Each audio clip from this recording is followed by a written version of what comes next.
Starlink වැඩක් නැහැ කියලා කියන්නේ තියෙන්නේ. ඒවයි. බෑනපන් ෆයිබර් හොඳමයි කියපන්. ෆයිබර් ෆයිබරේ හොඳයි කියලා. එල්ල. හරි. නියමෙට ෆයිබරේ හොඳම කියපන්. හරි. ඊට පස්සේ කියපන්. පාල පොඩක් කියන් කිතියම මේ ප්ලාස්ටික් නේ. ඊයා. ගඳ. අතු. මේ Starlinkද? ඊයා. අනික සර්විස් සෙන්ටර් උත් නෑනේ. නෑ. ඇමරිකාවෙන් එනකන් ඉන්න වෙනවා කඩුවත් නේ. අන්න ඒකනේ. ඒ වගේ ෆයිබර් එකක් ගත්තා නම්. මෙහෙම කරද්දි ගෙදර මේකෙන් වැල බැලුවොත් අල්ලන් යනවා කියන්නේ ඇමරිකාවට. ඒකට බය වෙයි ලංකාවේ ඕක. වැල බලන්න බෑ කියන්න. ඊට පස්සේ ටොරන්ට් බෑ කියන්න. ටොරන්ට් බෑ. අල්ලන් යනවා. අම්මා. බිල්ඩින් එක සයිඩ් එකේ මොකද? උලි දාලා වැකේ හරිනවා කියන්න. මේ පාලයිනේ කේබල්.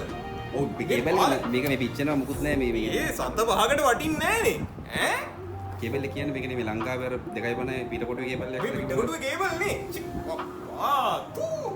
Starlink මං හිතුවේ නෑ මෙච්චර චාටර් කියලා. ඊක්කා. ඒ වගේද මේ ෆයිබර් එකක් ගන්න ඕන. පොල් තෙල් කාලක් කරන් ගියාම නිකන් ගත්තා කි වයිෆයි කනෙක්ෂන් එක.